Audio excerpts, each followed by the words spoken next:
Everyone, the GT4 has sold. Sold! Woohoo! It's a little bittersweet because now that I'm on the other side of the table, I'm looking for a car. I am starting to realize how good of a deal. You can't get a better car than that. So I'm really excited. I'm the seller. The buyer is a really nice guy. He's really cool. We're doing this all from phone. And it's my first time I've ever sold a car where I've gotten money and we're putting it on a trailer. And it's a little nerve-wracking, but it's all about professionalism. So yeah. So what we're gonna be talking about is the trade Saga. And Saga is a bad word, but the trades I got were pretty interesting, and that's what we're gonna share with you. So I put this car up for sale originally on this website called Renlist, and it's the #1 website to sell your Porsche. And the reason why is because they're fellow Porsche enthusiasts or owners, and if you're gonna buy or sell a car from there, you're buying from someone who knows these cars, you know that they're part of the community. It's just smarter. And so I had it on there, but there was an option that said trades, and I was like, that'd be pretty cool. So I said, willing to accept a trade. And that is when everything began. And then after I started to get some really cool trade offers, which I'll tell you about, I also put the car up for sale / trade on Facebook, and mayhem began. But it was really neat because putting your car for trade actually could open up to a lot of really cool opportunities. The only thing is that it's all about the timing, right? So whatever opportunities were out there, we're out there. So one of the coolest trades I got right away was for a new Corvette. And if you guys don't know about Corvettes, they're all about their options like Porsche. If they're the LT1 or if they're the Z52 package or whatever. But this brand new Corvette just had a few thousand miles on it and it looked amazing. And the guy wanted to add some money on top of it. And I was like, that sounds like a crazy good deal. But when he sent me pictures of it, it was a Smurf blue. And let me tell you, to me, that Smurf blue is really weird. I couldn't see myself driving a car like that, so I said no. One of the coolest offers I got, and I almost took it, and the reason why is because it just seemed really neat, was for an E46 M3 and about $75,000.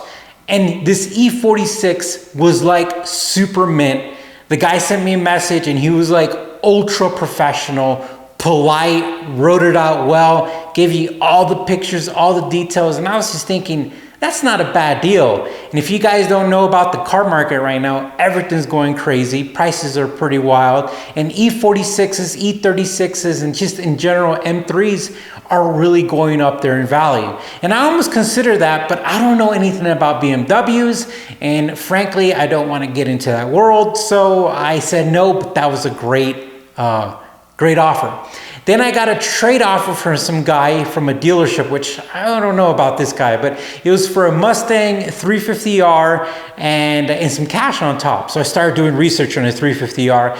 And then I realized that almost every car out there has one thing you have to worry about. Like the NSX, there's like a snap ring for the transmission. For the GT4, you have to worry about if the transmission recall has been done.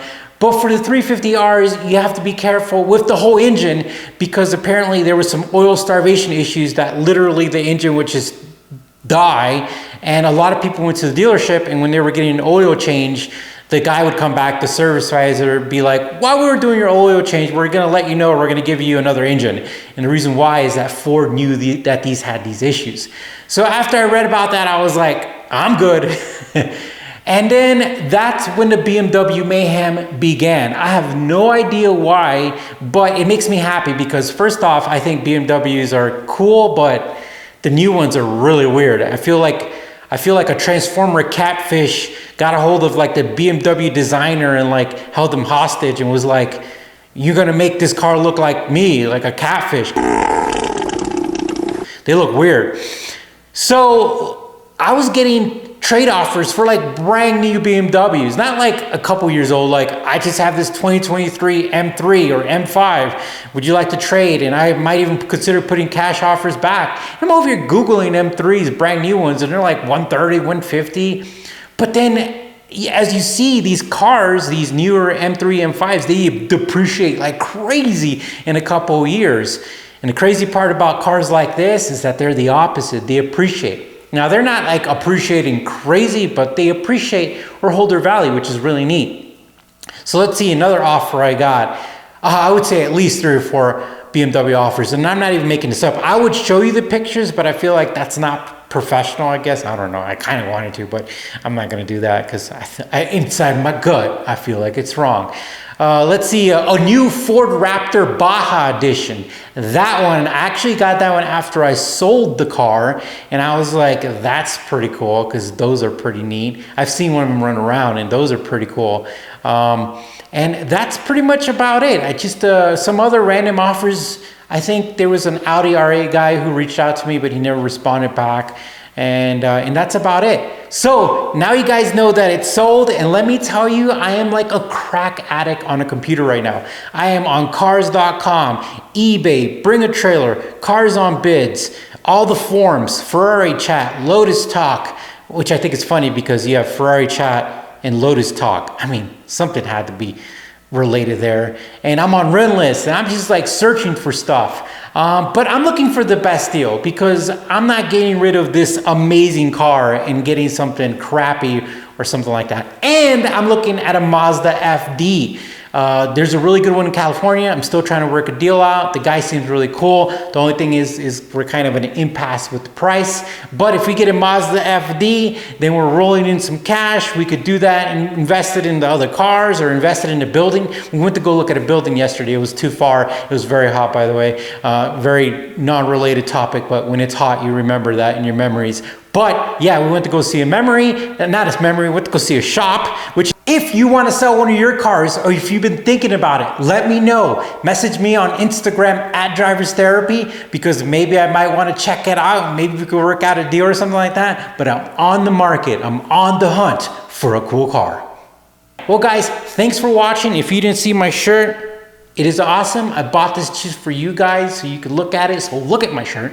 And yeah, guys, hit the like button, hit the subscribe button, hit whatever buttons you want, just not the downvote one. And if you do that, that's okay because YouTube still gives me cool metrics, right? They're like, this guy's cool. All right, guys, you take care, stay safe, and we'll talk to you soon.